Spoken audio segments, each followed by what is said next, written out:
Dr. Teeth. Hello, everyone. That's the house band for the Muppets. Very good. Oh, yeah, that's right. Wow. Very good. Dr. T. I want that T-shirt. That's right. Yeah. Peter's the one guy that gets it. I was up in the balcony with Statler and Waldorf. You are Statler. Nobody's going to get it. There are 2 Jets fans who actually come to the Jets games with Statler and Waldorf masks. They sit behind the visitors bench. I like that. That's awesome. Yeah. Right. Much more respect now I've always had a lot of respect for Jets fans, but that's good. It's really good.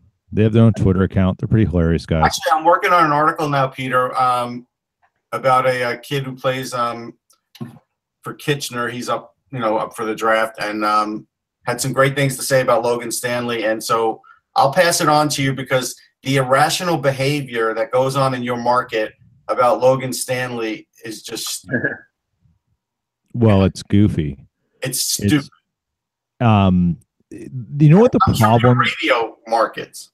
The problem with Logan Stanley is what really drives the irrational behavior was the trade up to get him, and that bugs people. Right. In that they didn't need to trade up to get him, probably. So that's already the first strike that's in everyone's memory, right? But I remember the criticism at the combine before he was drafted, and there was like skepticism about him because he's so big, and and I don't know. I don't buy it. Can we wait until the guy gets to the NHL and then critique what he does before? Doing it beforehand just seems silly. Like Riley Damiani's the kid I interviewed, and he gives a great breakdown of what Logan Stanley is. And I think if people knew that in Winnipeg, they might think differently of him. Now, again, sure, it's a teammate saying it, but it's a new teammate of his. So it's not like a guy who has a bias. He's only been there 1 year with him. Well, let's get to the pre-show stuff quickly, because we've got a lot of other stuff. Peter, you were talking about the baseball experience, and so Winnipeg has a very actually successful sports franchise that plays in the Northern Baseball League. They're called the Winnipeg Goldeyes. Now, I went to a matinee game yesterday. It was sort of over lunch, and I haven't been to a baseball game in a really long time. We have a beautiful, beautiful little stadium down by the rivers, an area called the Forks. It's actually, and I got there, and it's in a fun little area of town. I went in and I walked around, and I sort of, I'm not a baseball person, but what sort of struck me was you walk into a baseball arena, and yes, this is small. It only holds about 10,000 people at max. It's way more social than other places, and there's a relaxed atmosphere as you walk through the concourse. People are a little happier. They're not as tense. They're just it's social, and there's something really interesting that happened. You sort of sit there and you kind of go, this is a really pleasant way to kind of hang out. It's really it's not a sport. That's what baseball's always been. And I'd forgotten that. And I think I'm going to give, even it's the Northern League, it's AA ball, a lot of guys who are past their prime, never going to reach it kind of thing. Yeah. It's still a lot of fun. And I think, from an entertainment value, I kind of had a bit of a renaissance of saying, I can go and enjoy this, and I don't have to be some dumb snob about what baseball is. It can be a really fun thing to do. And I'm glad you said that, because we didn't want to prompt you or anything, because you said you went to baseball, and I wanted to just hear it from you. Like, I see people that post all the time, well, baseball's boring. Here's the thing. If you're going to baseball expecting it to be a hockey game, it's boring. Baseball is a mental game. It's also a game that's played in a nice weather. It's a game where you could talk to somebody. Right. Time passes. You enjoy people's company. There's good food. Like, it's a lot more involved than just what the guys are doing on the diamond. That's for sure. And it's a great game. Like, if you think about it, for as long as that game has gone on, and I know Eck is probably already rolling his eyes. It's fine. No, I'm really biting my tongue. He's just drinking. He's just drinking. Take a boost. That's all he has to say. For as long as that game has gone on, relatively unchanged, other than a few little tweaks. Yeah. The creator of baseball did a good job. That's all I can say. I mean, if you're going to a baseball game thinking it's a hockey game, there's something wrong with you.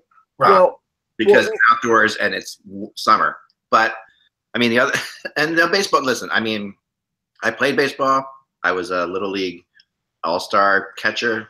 I was all the way up through. I mean, I get the sport, and I agree, that it is a wonderful thing to do, like on a summer night or an afternoon.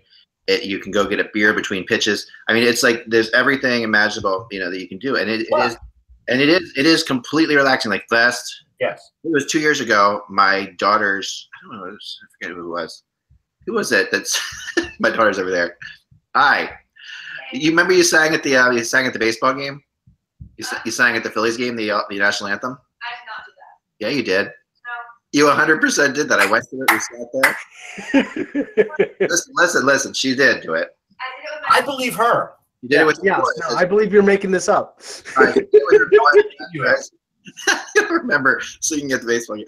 She did it at the chorus of their high school and middle school. Sorry, that's right.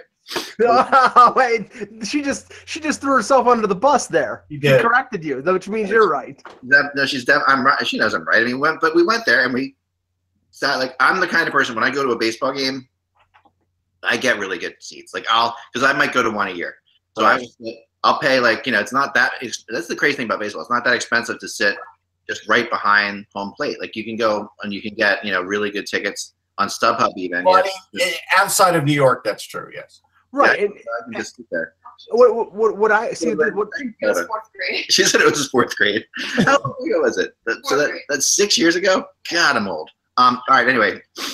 What I enjoy in Buffalo, we have the AAA of the Blue Jays, which means we have which means we have a AA team because the Blue Jays are pretty much a AAA team.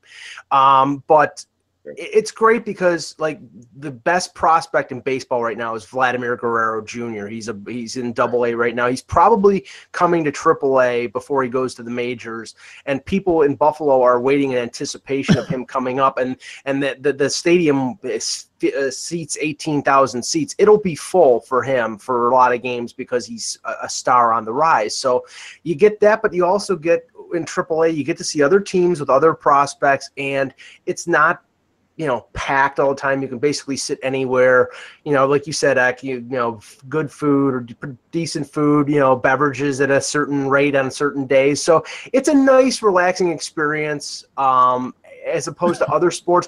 I can't stand going to an NFL game. NFL games are, it's like, especially in Buffalo, you've got the parking lot where people are body slamming each other off of tables. You got Buffalo's a little crazy, like the Eagles. I don't mind going, and look, the Jets have some of that craziness too.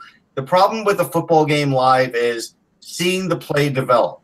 Like, it's very hard if you don't really know the game very well and you're just going to watch a football game.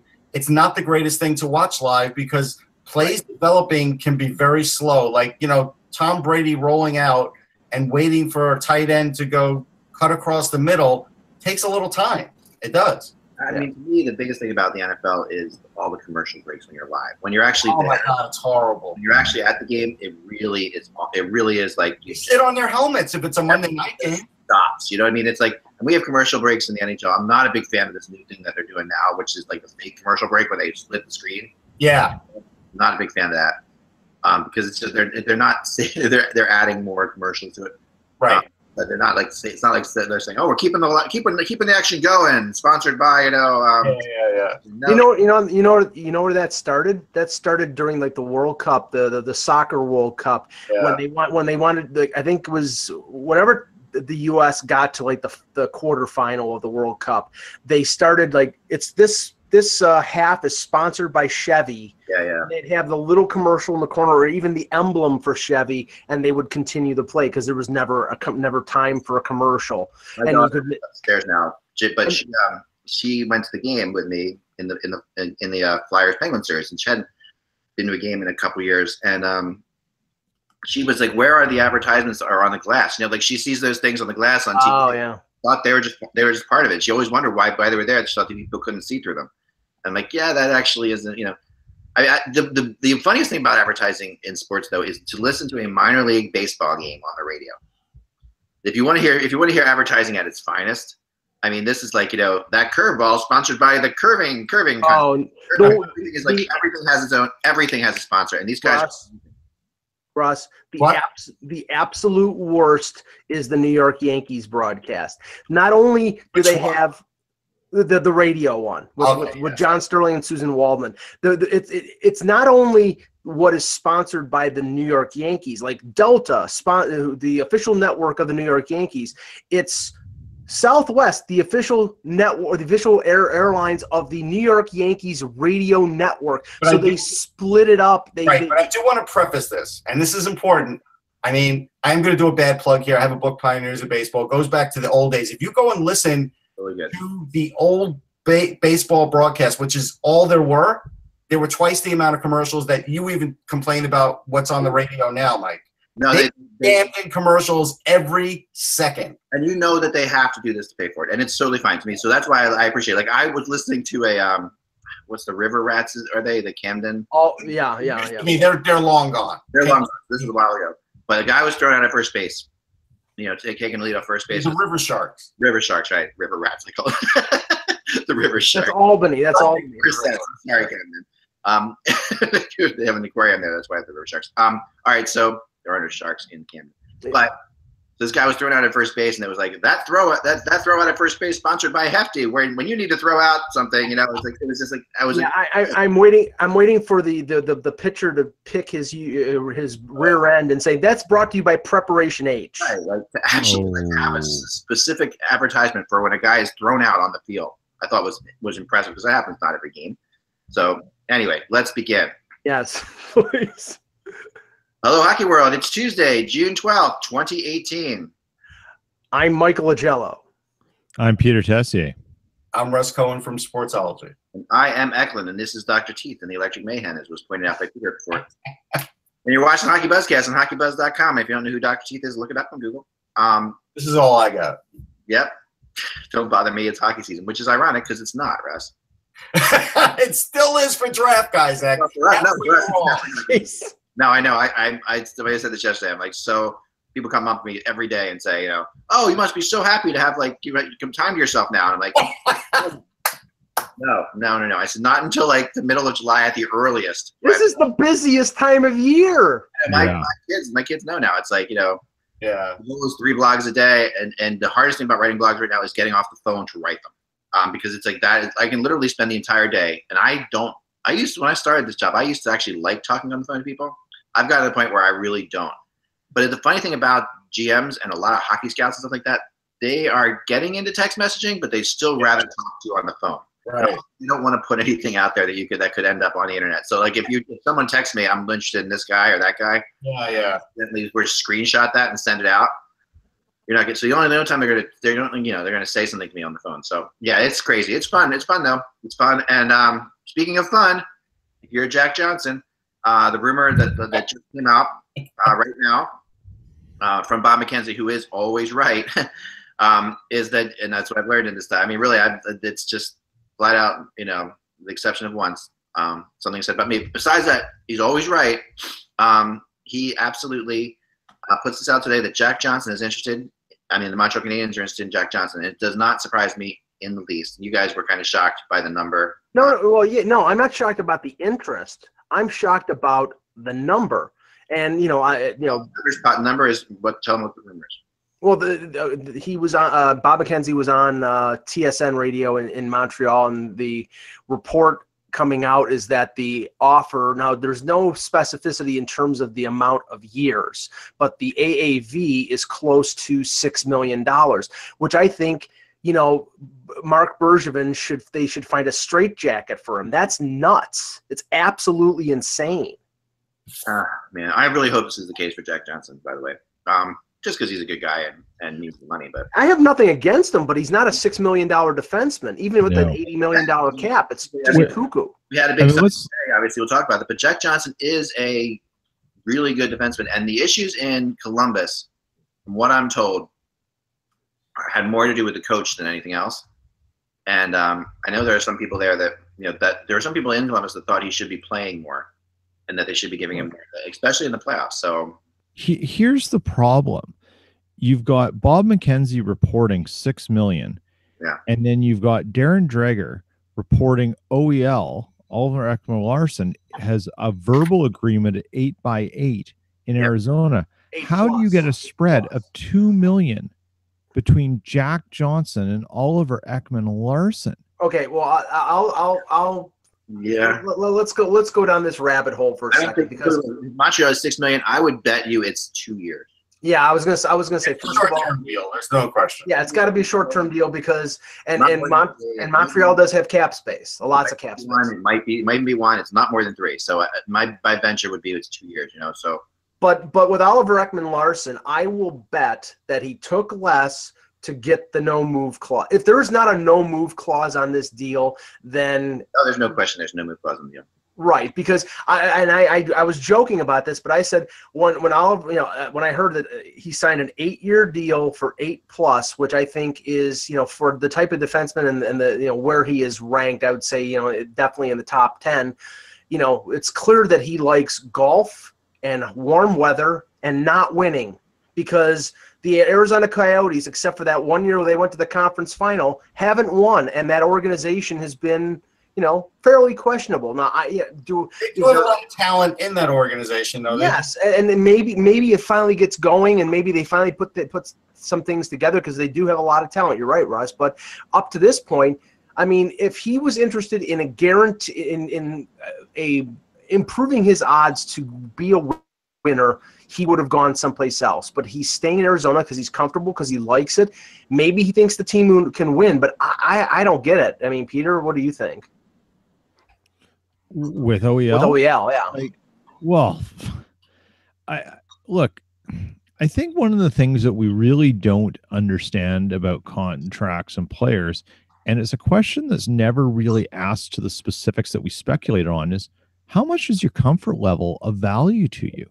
Like, are you comfortable in Greater Phoenix? And if the answer is yes, then maybe there's a value to that we aren't factoring in when we talk about contracts and stuff. That's enormous. Maybe there's a girlfriend, maybe there's a family, maybe there's this, maybe there's that. Maybe there's the idea that, you know what? I'm from Sweden. I don't want to go live in winter again because I'm living in paradise. And also, that has value. Hockey players in general, and it's very much, fans will never understand this in a million years, because we can't. And we all think about winning, and winning is everything. But hockey players hate moving. They hate moving. I mean, I've talked to so many of them. I have yet to find one. I mean, even the guys who are like Sillinger like moving, but other than that, you're right. Yeah, but guys like that have to move. Right. Like Sillinger had to move to continue on, right? Like that was his thing. That he had to find it, how about Yager's another example, right? Like Yager's been all over the place. Yeah, Henrik Lundqvist hates moving. That's obvious. He loves New York. He's not going anywhere. Walt McKechnie owns stock and Ryder trucks. So yeah, you can't ever underestimate. That's why Tavares, Stamkos, you've got to keep those original teams on those lists when I do the hockey. You know what I mean? Oh, no, I think you have to keep them on the list. I agree with you on that. Well, it only takes this is what happens. Like Stamkos goes and visits Toronto last year, and you can say that maybe they were too hard of a sell, but I think he really thought about it. Like I think he really thought Toronto was a possibility. I mean, I know somebody who once talked to him who said that he would never play in Toronto because he got nervous even when he was there visiting, because people just pounded him all the time. Yeah, but Toronto sold it hard, and I really do think that visiting Toronto made him realize that he wanted to play in Tampa. But what people don't realize is that happened before Austin Matthews played a game. So the Toronto that was selling him on coming there was a Toronto looking for a savior in Stamkos. And now if going forward, they're not looking for saviors. They're looking for just pieces of the puzzle. What I'm interested in, though, is, I mean, we know that the situation with Arizona is still tenuous in terms of that franchise staying there. It's still up in the air. The rumors were during the year that if Ekman-Larsson signed with Arizona, that he would only sign with Arizona based on the fact that they were staying in Arizona. And if that team moved to Houston or moved someplace else, that he would not be on board with signing with them. Now, the thing is, 2-3 years down the line, if they decide we're moving to Houston, then Ekman-Larsson may say to the organization, trade me. He might. We don't know what's going to happen. I'm just taking this at face value. At face value, it's a great signing. It's an incredible signing. Hang on, let me finish. But it's good term. The price is right. It shows the other players in the organization that we will reward your play, because I think that's a key thing, because that wasn't happening a lot. And it's not John Chaika's fault. Like, he literally is hamstrung. He's a very smart guy. He doesn't have the budget of a New York Rangers. He can't have a million front office people like the Leafs and the Canadians. So he has to work with what he's got. And I think he does do a very good job. This is a great signing. There's a lot of talent there. Even Jacob Chikrin now, we kind of have to wonder what he's going to be as an NHLer with these injuries. This solidifies them, and that's a good thing. And Russ, the contract, and this is maybe like secondary or third or fourth down the line, at 8+, if he stays at the level that he is playing at currently, it's movable. It's not something where, you've got Ryan O'Reilly at 7.5 and you're going to have to eat money to move him, or somebody, a big monstrous salary and the player drops off. At 8+, if he maintains the level of play that he has over the last few years, and he sours or Arizona is going through a rebuild, that is a movable asset that you'll get tons for. So so it works either way. I want to throw this out there. By the The time Leafs to move heaven and earth to get OEL on their blue line. Yeah. To throw this out there, okay. All-time career contracts by players. Okay, so this is by far when I go through if I was to go through the top 10 list of top 10 earners, okay, who've earned the most money in their careers. Number one. It's Vinny LeCavier, which is ridiculous. Vinny LeCavier is not number one. He's number 6. He's 6. Yager. About all time, or you talk about in modern era? Brad Richards? Earnings. Brad Richards is not on the list, not in the top 10. So you're going all time now. All time, no. I mean, and they're all players. So Wayne Gretzky's obviously in the top 5. Gretzky's not in here. No. Matt Sundin. Matt Sundin is not in the top 10. He's in the top 20. Okay. Jaromir Jagr. Jaromir Jagr's number 1, a 117.8. Yeah, I said Yager. Yep, I heard you. Okay, good. I just want to point that out. That was the first thing that came out of my mouth was Yager. Yes. I didn't hear you say that. Okay, so give me another one. Give me Patrick Waugh. Nope, not on here. Mario.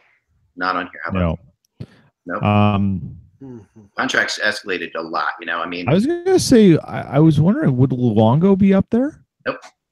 Brendan Shanahan. Nope. No, you got to be newer.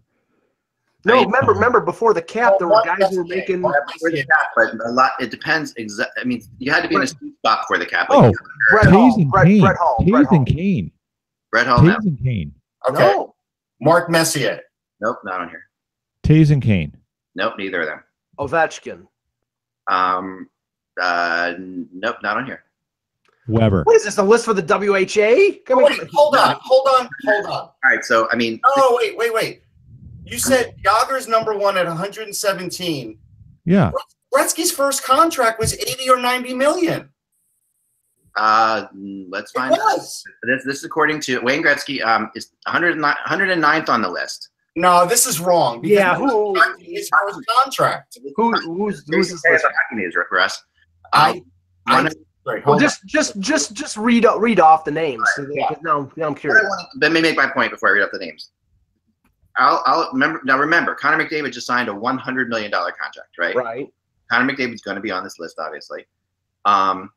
Because he's going to make that. Yeah, but that's money that hasn't been earned yet. Yeah. I'm just saying. But even if you take the amount of money that people are going to earn, like that, what we've had so far, the players they're guaranteed that money, so that's coming to him. And he has entry level contracts, so he's going to be around 110. Unless Peter Chiarelli buys him out after a year or two. Number 2 would be these are earned. Okay, I'm looking at a list right now because this threw me off. Yeah. And there are guys who have made way more than these guys, but they haven't earned it in whole yet. So that's different, right? Yeah. No, I mean, I'm talking about like money earned. That's why I said Sundin, because Sundin made like $70 million with the Leafs alone. Yeah. No. Pronger's number 2 at 108. Yeah. Lidstrom number 3 at 100.6. All right. Okay, we're looking at the same list now. I had to look because I just didn't understand this. Right. But no, and this, I mean, then obviously McDavid's not on this list, but he's going to be 100 million plus. Okay, but we're not using an inflation calculator here. Like as an example, Sure, that's. Well, but here's the thing: just the first NHL contract, not even counting the original one that Gretzky signed in the WHA. The first NHL one for $22.3 million is worth like $34 million. That's one of his contracts. Oh, I know, but in total he made $42.6 million. Lemieux made. Yeah, but he made more than that. He did. Well, yeah, but not that much more. Not like double. We're not talking double. We're still not talking 100. It's 1.49 inflation rate since 1990. That's not even counting the 80s. That's where I think this list goes wrong. But it's okay. Yeah, I mean, Bobby Holik made $9 million a year for 5 years. 5 years, right? So I mean, but that's not even in this range. But $9 million then and $9 million now are like not even close. Right. What my point on this whole thing, which I think Please. I get it. is this: that Ekman Larson's first contract, entry-level contract, came out to around $7 million. Okay, the second contract he signed was $33 million. This one is $99 million. All right, so he is going to be at $106 million, which No, not 99. It's 8+ for 8 years, so it's 64. No. Eight. Hold on. 64. It's 64 to 60 something million. So yeah, I mean, cumulatively, he's making No, over 66. Right? I'm sorry. No, not 99. I'm sorry. 66. What I'm saying is altogether. So his last contract was $33 million. This one's around $66 million. right. And before that was $6 million. So he's at $105 million for his career. Okay, which puts him at number 3 on this list. Now, granted that Connor McDavid's going to be on this list. He'll at the end of it, and McDavid will sign another contract. Actually, where's Ilya Kovalchuk on that list? Not on here. He signed a 15-year, $100 million contract. Yeah, Right. He never But earned it all. He left it. Not at all, but I'm just saying, He would be on here if he signed. If he played it, he would be on here, but he didn't. So I mean, the bottom line is, what Gretzky's career. Someone can easily do. You can ask. You can ask some. You can search 45. What was your final point on this, though? My point is, I look at this list: Pronger, Lidstrom, Sakic, Correa, LeCavier, Blake, Brodeur, Tkachuk, Fedorov, and then in there somewhere is going to be Ekman Larsson, which is and Ekman Larsson is by far the least appreciated player to ever make close to $100 million. He's never won. That's the point. No, He's never won. The team is.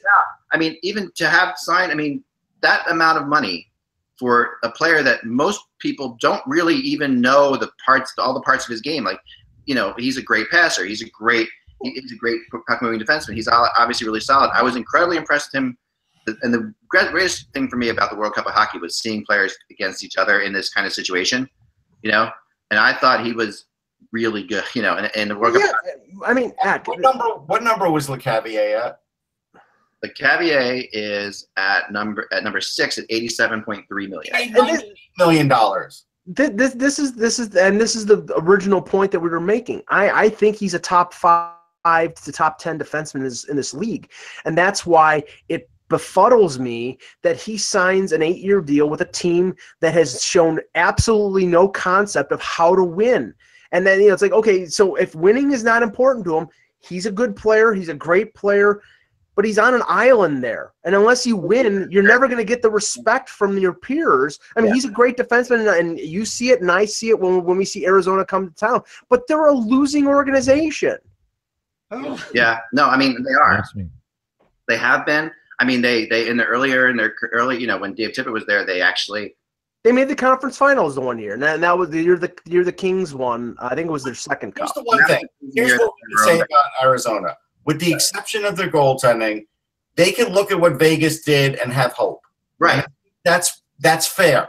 Right. They can. And I'm not a big fan of their GM, I have to say. I don't think he's doing a very good job there. I think that he's a little too much analytics type character, Yeah, we don't know what limitations he is under. Right, and that's the thing. But I don't know. Maybe listen. I'm not. That's fine. That's your opinion. It is. It's fine. But I'm just saying, that's the point in this to me is that you have. Ekman Larsson is. You can sit there and say that, Mike. Obviously, why would you want to play? The $100 million player who's going to play for a terrible team, for his entire career, perhaps. But Shane Doan stayed there. Yeah, Shane Doan stayed there. But I think, but at the same time, you don't know. It's impossible. It's impossible for Ekman Larsson to know where the Coyotes are going to be in 5 years. His agent probably said, "Look, we don't know. This is what they're offering. It's the only team that could offer you 8 years, which is true, right? And you probably love it there. He probably loves playing golf. Sorry, go ahead. Who knows if his wife loves it? Loves the community. I don't know if he has children. I don't know much about Ekman Larsson. Honestly, this is the point. We don't know much. Most people. We see our Ekman Larsson unless you're unless they come to your city.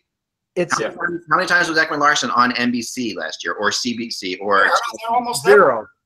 never? I mean, you never see him, right? So Right, because Arizona is at the bottom of the league, and that's the thing. It's like he may love Arizona.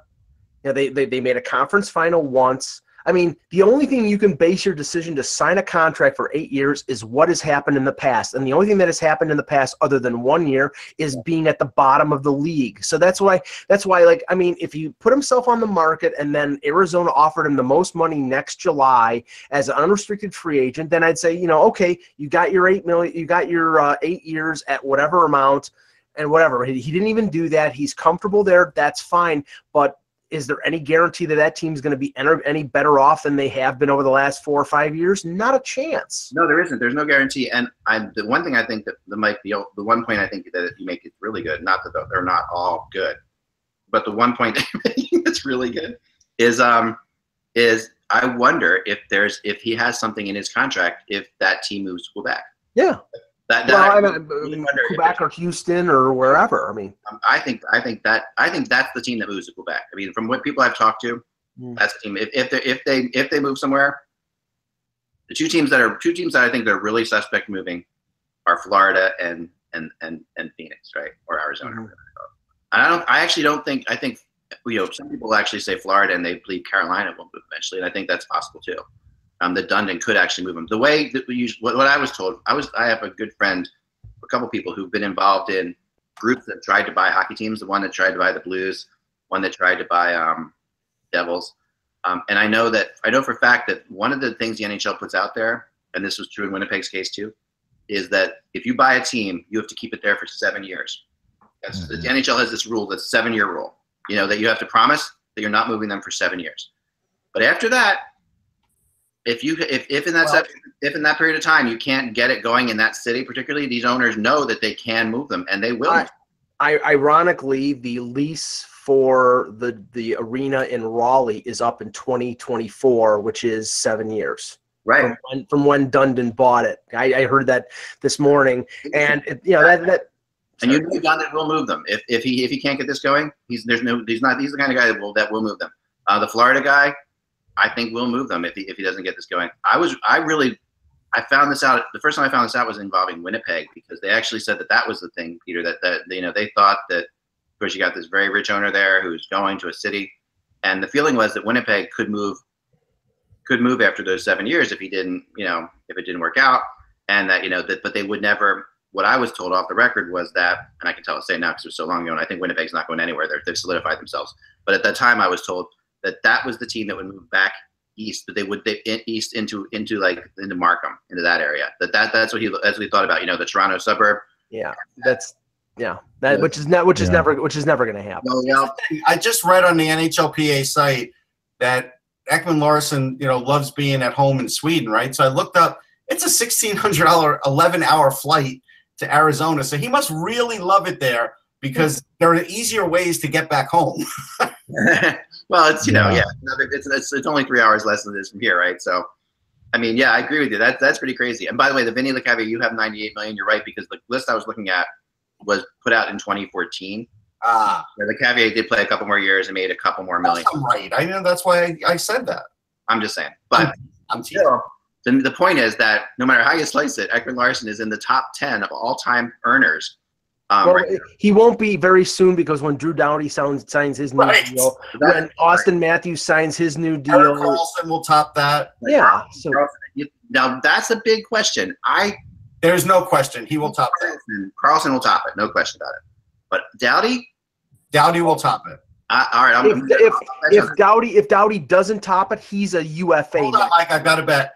What are we betting on this? Doughty's contract is not bigger. Okay. No, that's fine. But what are we actually betting? I would bet you a non-steak dinner somewhere, since you're vegetarian.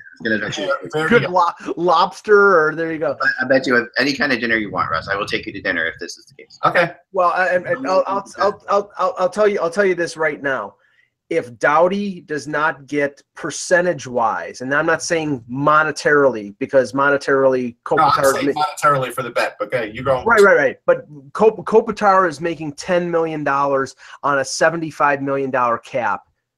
Doughty's going to make more, or he's not signing with Los Angeles because he's just as valuable to that team, maybe more so than Kopitar. Yeah, I mean, X going to lose this bet. It's a lot. Total number, right? Are we talking total number?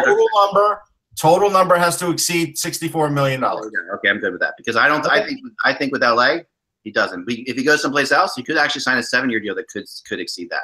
But I think with LA, I would say that Doughty's new contract is going to be over $80 million.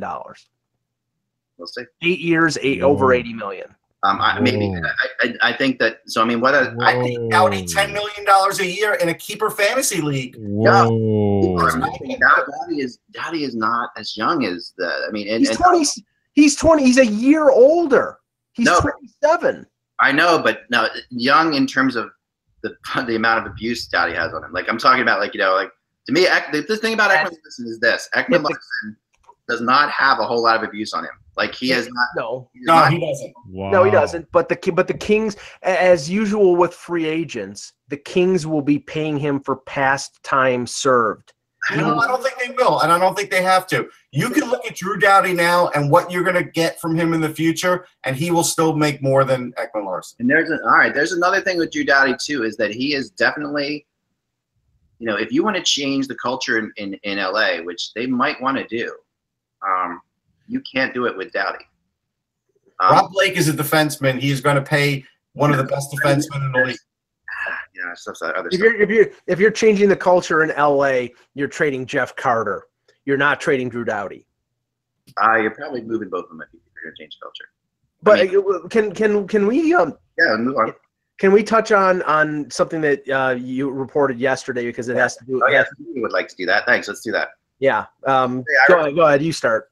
I reported, and I talked to a source incredibly close to the situation, that JVR was not a done deal. That JVR was leaving Toronto at all. That it was a very good possibility that JVR likes Toronto so much that he could sign a shorter deal for less money than you would think. That's what I was told, and I think that.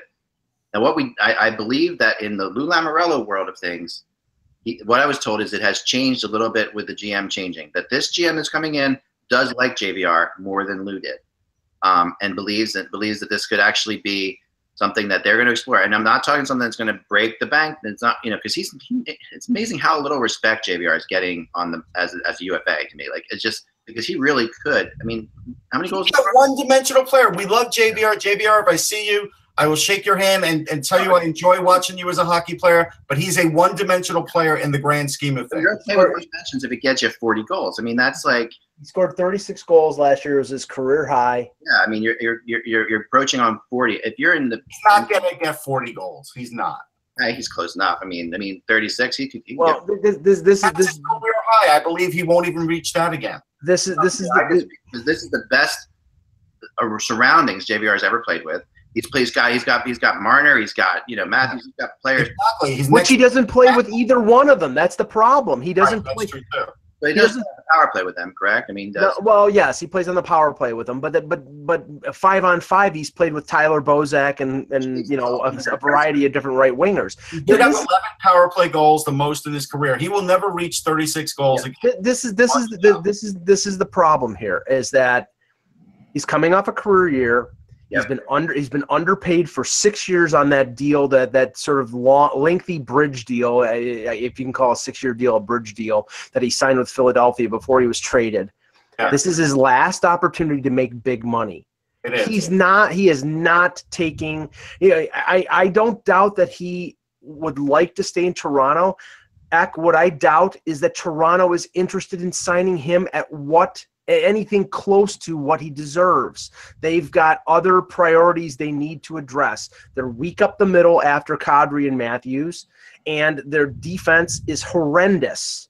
After Morgan Riley and a couple kids like Travis Dermott and Liljegren is a minor. Their defense, Ron Hainsey's 37 years old. Roman Polak's a UFA. Jake Gardner, remember Game 7 from the first round? Their defense needs to be addressed. They can do without JVR because they have depth in the organization on the wings. If they go out and spend $5 million a year times 5 years, which I would think is that in the neighborhood of what the person who told you is talking about, they can't afford that. Even if they bridge Marner, they can't afford it. It's $6 million for 3 years. Wow, It's not going to take 3 years. He's not taking 3. If he's taking 3 years, he should fire his agent. No, because how old is JVR right now? 29. He'll be 29 at the start of next season. That's why he won't take 3 years. Right. Yeah, he should really be taking 5 at a minimum. This is the thing. If he believes, if a player believes that that he's just coming into his own and he can see himself as scoring more goals, if he knows he's playing with he's playing on the third line now, sort of, and he's putting in those kind of numbers, getting the power play goals. If it comes down to that. And he's 29. He still has and he signs a 2 or 3 year deal. He still has one more contract in him, which could if that's the thing about signing a shorter deal like that. If you sign a 2 or 3 year deal, you have one more long contract in you. Well, I don't know about a long contract, but we're talking about the NHL in this era where players who are 21 getting 8-year deals and players who are in their 30s that they have a 3 at the beginning of their name, unless you're Patrick Marleau or somebody who's a freak of nature. You're probably getting 1 or 2 year deals. That's just the reality.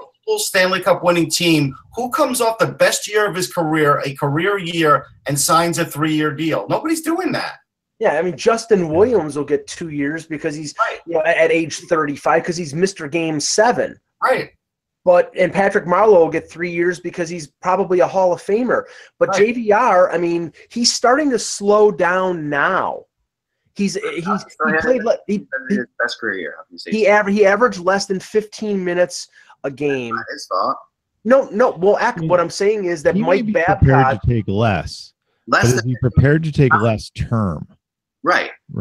How many players? Or maybe he signs a 1-year deal. He won't do that. No.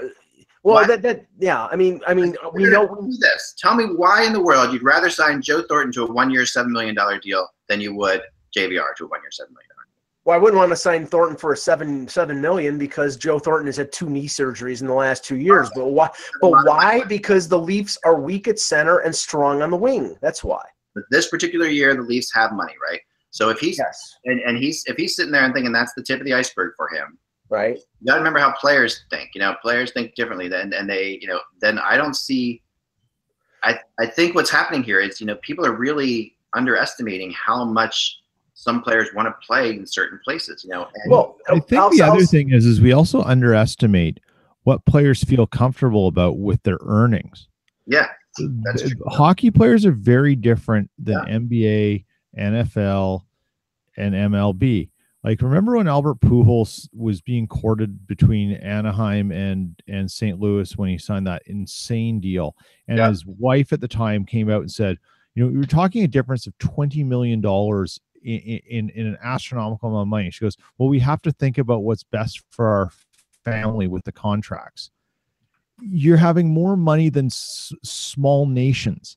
So the point is right. NHL players don't really talk about show me what I mean to you with dollars, right? They don't come out and say that. And one of the things that I think we don't quite understand is maybe he's pretty content with what he's got in the bank now. He's invested wisely, and he's like, I need to do this for what I want to succeed and where I like to be, so I'll make it work.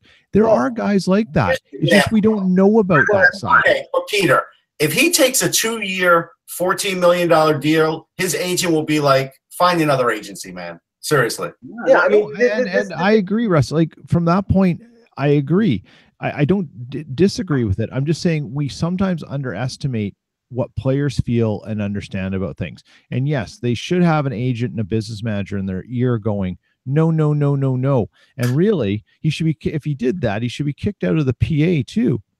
Well, because they're getting messed with as well. This is where I mean the situation with the Leafs is in the sense that they have $22 million in cap space this summer. Right, that's why, you know, these rumors about a 1-year max deal for John Tavares. I don't think John Tavares is taking a 1-year deal, but it's feasible based on the Leafs' need and based on their ability to pay that. That's realistic. With JVR, I just don't see a 29-year-old player who's been, I think, vastly underpaid taking a 1-year deal. Now, if he takes a 1-year deal, I think the Leafs would say, sure, why not? We got the money. We like you. You know, that's fine. But in terms of like security, in terms of stability, in terms of a contract, I mean, he could blow out his ACL next year and then he's screwed. I don't see players taking, you know, a short-term deal. Here is your classic, I'm going to sign with you because I want to play with you deal. And it's Kevin Shattenkirk, and it's 4 years and an average of 6.65 a year. That's as low as you get for a player that wants to come back that has a big market, and this year JVR has a big market. So if he really wants to play for the Leafs, you can look at that contract, and it will be in that ballpark. And the talk is right now. I mean, it's only chatter right now, and they can't even address negotiating an extension with Matthews or Marner until July 1. But the chatter coming out of Toronto right now is that neither one of them is going to sign an extension. That they're going to play out their ELC. Now that means base salary of $925,000 plus bonuses, and the bonuses will go on the cap the following year. But that means they're both RFAs at the same time, and Marner is looking to play it up to get a big salary. And I just read that they're both are likely going to wait till next year. Yeah, that's what I'm saying. They're going to play out. They're going to play out their ELC and play at, you know, not sign an extension. If they do that, then that 1-year window, okay, fine. I mean, even if they signed that 1-year window is there, but then if they're RFA, they expose themselves to offer sheets and they put the Leafs' feet to the fire regarding their salaries. And if they have follow up their, you know, good first 2 years with an even better year, then you're talking 11, 12 million for Matthews and maybe 8 or 9 for Marner, and you have no room to sign a JVR. You just don't. No, you don't long term. I agree with you. Unless, I mean, but else you have other things. You've got Gardner, you've got Bozak, you've got other players. I do want to point out one thing because I'm watching the parade, and a lot of people have showed up in Washington. I want to say it's like 400,000 or 500,000, not 100,000 like they said. And the most interesting thing is the guy who's in like the top area of the bus and in the front going crazy. Like Lars Eller's got a good spot, and he should, right, because he got the cup-winning goal. But it's Phil Grubauer, and you see it, and I think he is literally sucking it all in because he knows this is it.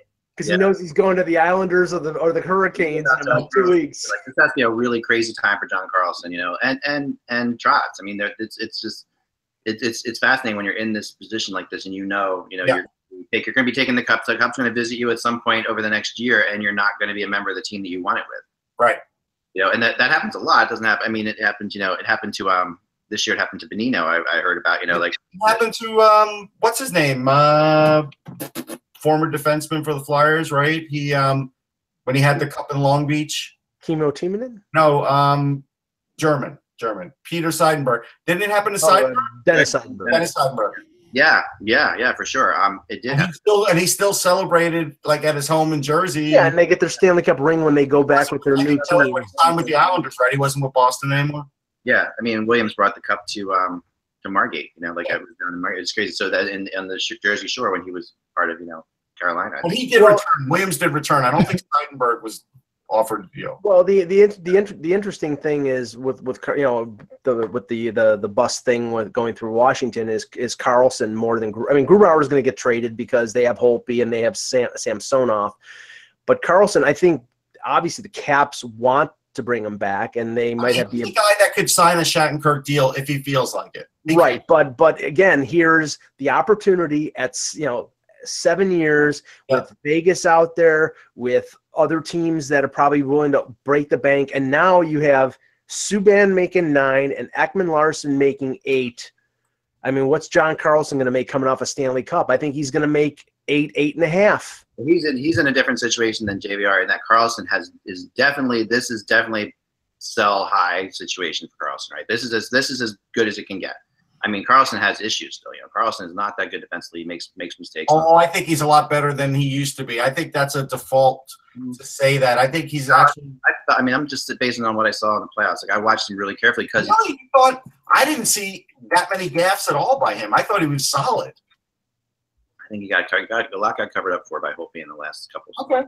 That's. I mean, I was just checking because he was UFA, and I was really watching him closely. But yeah, I think that. There's no – I mean, it is fascinating to me when players are in this situation and what they think and how they feel, about it, because it doesn't always follow the logic. And, yes, agent – you can say an agent's going to fire that, or the NHLPA is going to be upset.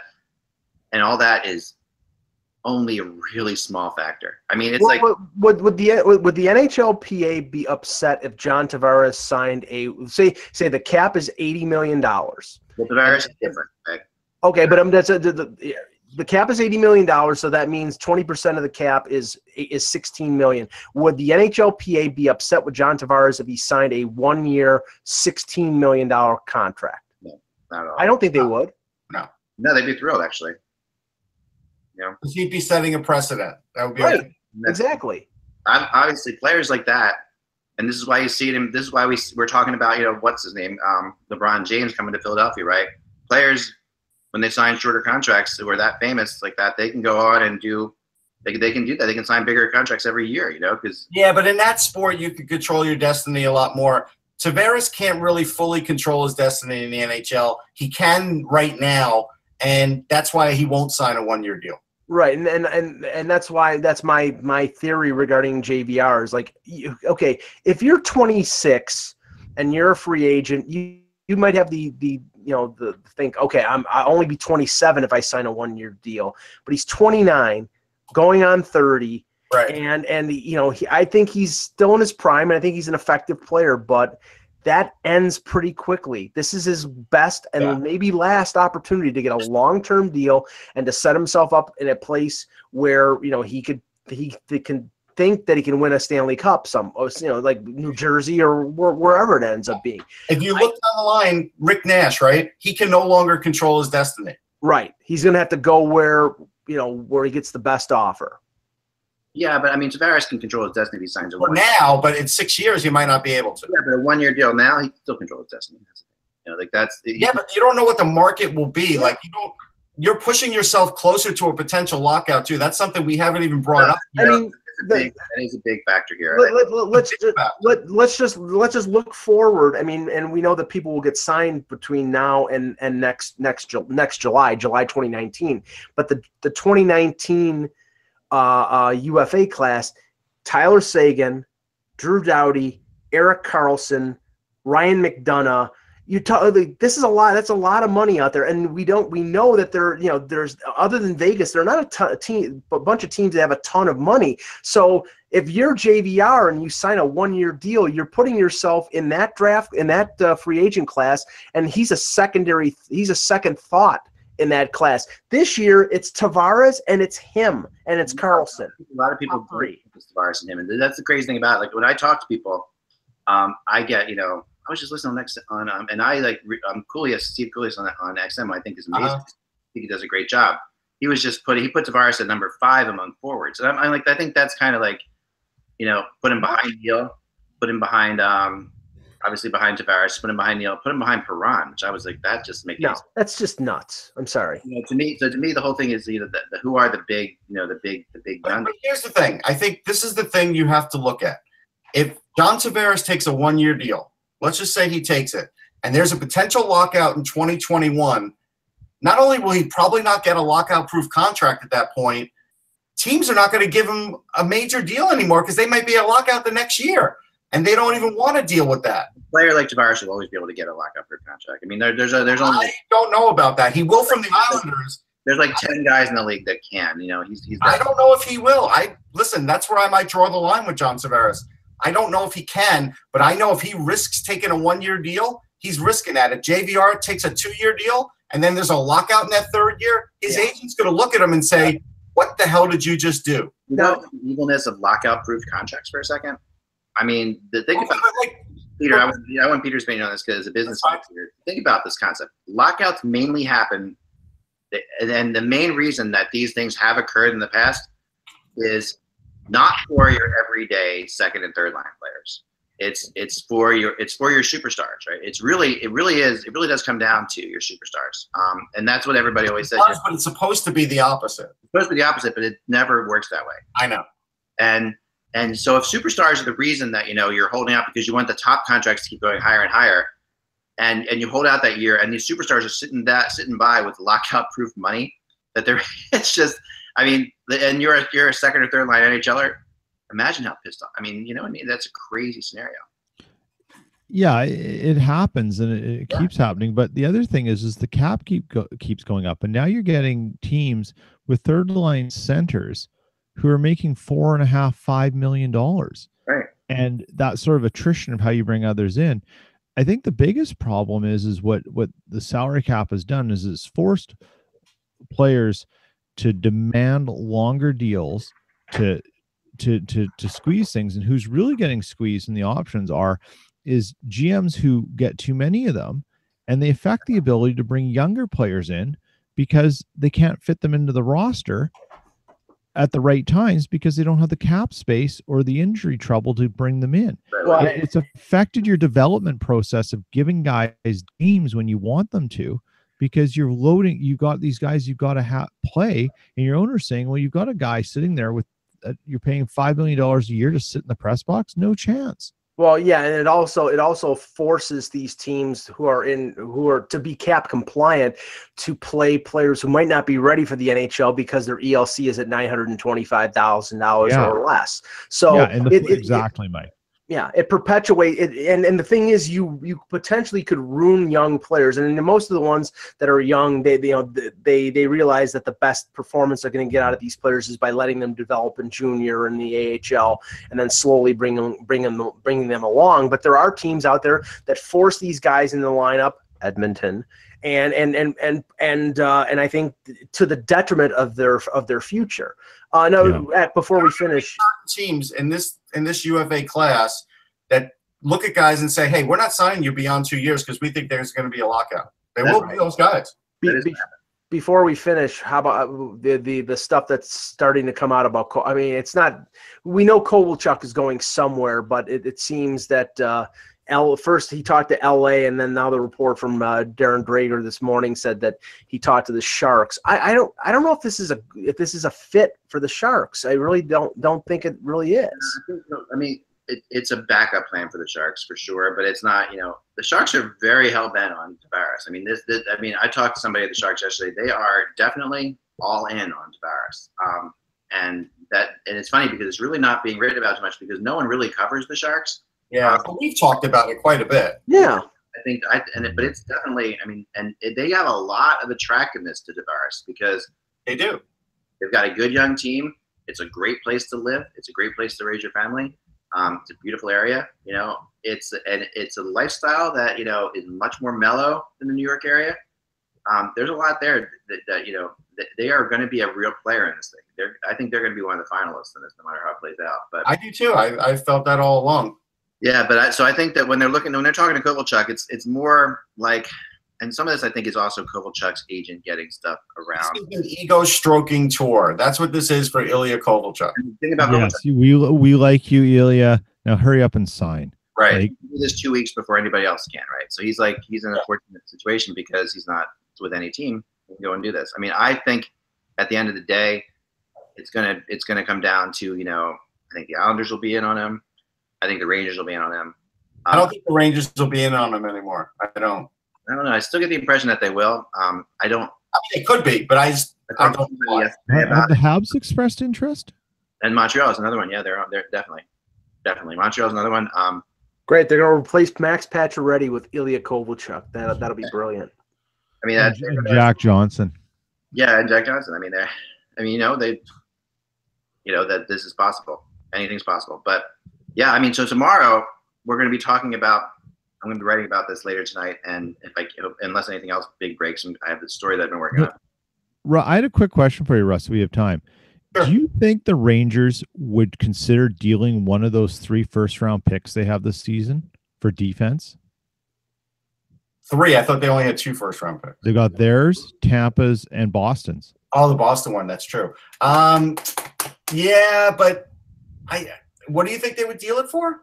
For defensive help. They've got a pretty young defense. They do have a young defense. I don't think they're that sold on winning this year, so I don't know if they would do that for that. I think they would rather just pick up a free agent defenseman. I think Quinn, part of the attractiveness of Quinn is he could pick up guys as college free agents and possibly plug them in based on what he's been seeing the last. Well, Peter, my theory has been that if there's a team that'll trade a first round pick to get an upgrade on defense, it'll be Toronto. And I wrote last week about the Calgary Flames. They don't have a first, second, third, and fifth. They're looking for draft picks, and they're either Dougie Hamilton or TJ Brody is supposedly on the market. So if one of them is trade Hamilton, just shut the whole organization down. I will tell you this, Peter. I think there's a chance that the Rangers would trade 28 to get more second round picks because my theory. I was doing something yesterday, and it's in the blog now. And one of the discussions that's coming up in Winnipeg is Tyler Myers, and that now is the time to trade him. And I looked at possible options. This is why I asked this. Because I said to make my cap thing fit and to do the stuff that I think needs to be done, the Jets traded Tyler Myers to the Rangers for the Tampa Bay first round pick, which would be 28th or 27th. Yeah, somewhere in there. Yeah. And the reason they could do that is he has a high cap hit, low salary, and the potential of signing him again at a reduced rate because you had him for a year and got him in the organization at a much more affordable rate after that. And he's a right-hand D. And it seemed to make sense from just a paper point of view, not necessarily they need Tyler Myers, but it could work. And that was sort of my logic behind it. And I'm just curious because they've got a lot of chips they can deal. Well, I think that would apply. I mean, I know everything is Toronto centric with me, but I think that would apply to Toronto as well. Right hand shot D. They've got cap space. They have a first round pick, and like I said, I think that they would, if they get the right guy, I think they would be willing. But I have a feeling that they would be more interested in getting Trouba than they would be getting Myers, and that's. I do want to make a recommendation for the show. We used to, have that goalie Carter Hutton that we talk about all the time for very few results, but Carter Hutton's gotten too good. I think Marek Mazanec, who the Rangers just signed, should be the new guy because Hutton's too good now. I think that we shouldn't really mention him anymore. But I think Mazanec's that guy. I mean, he'll battle Georgiev for the backup job for the Rangers, but I think he should be the new guy, new goalie. Carter Hutton hasn't been the guy since he was in Nashville with me. I've never said a bad word about him. He's been the guy. I like Mazanec. No, I'm not saying you've said a bad word about him. I've mocked him a little. See, Russ, we have to realize is that Carter Hutton is the Shoni Otani of the NHL. He can play goal and he can color commentate at the same time. And I never even mocked him in Nashville. Let's talk about that. But then, if we go back and look, I think you would be. I got Kevin the other night. I'm at the game. I'm sitting in the media area, and Kevin's like, "Oh, Carter Hutton. The guy that you always think is terrible." I'm like, "I do not think Carter Hutton." Nice. I actually like Carter Hutton. I met him when got to know him when he was in Philly. He's a good guy. I think this is ridiculous. So that's what I'm saying. This is where we turn over to Leaf. Instead of mocking a part-time goalie, we're going to praise a part-time goalie in Marek Mazanec. That's my tomorrow I will get into the what I think is the biggest atrocity right now in the entire NHL, and that is the fact that no one in the world thinks that anyone should make more than Connor McDavid. And I think this makes me insane. And it's like everyone is sitting there saying, "Oh, that's by far." It's like, okay. I'm not saying more per year or more in total. More like sign a bigger contract than Connor McDavid's contract. Like Connor McDavid's contract is the biggest contract by far. No one should touch it. Okay. Good subject. We'll talk about good subject. Yeah. Absolutely absurd. We will talk about it tomorrow. And I actually think and hopefully I can talk. Hopefully I'll be able to talk about seeing the Calder Cup carried around the ice at Ricoh Coliseum in Toronto as the Marlies played the Texas Stars tonight. Right. Did they let the media onto the ice of the Calder Cup? I believe so. So I'm bringing my. You done that before? Have you been for a Calder Cup win? I was there in 2012 when Norfolk won, and I was on the ice. Yeah. And it was so humid there that the ice was basically felt like sandpaper, so I didn't sweat. Yeah, that's fun. That'll be a fun time. Excellent. Well, that's a good time for you. All right. Enjoy the rest of tonight. I've got another blog coming up in about 3 hours. And I'm going to be touching base on something involving this Connor McDavid thing because I really think that it's like this incredible Canadian bias that no one in the world is possibly better than Connor McDavid. Remember, without the buzz, it's just hockey. We will talk to you then.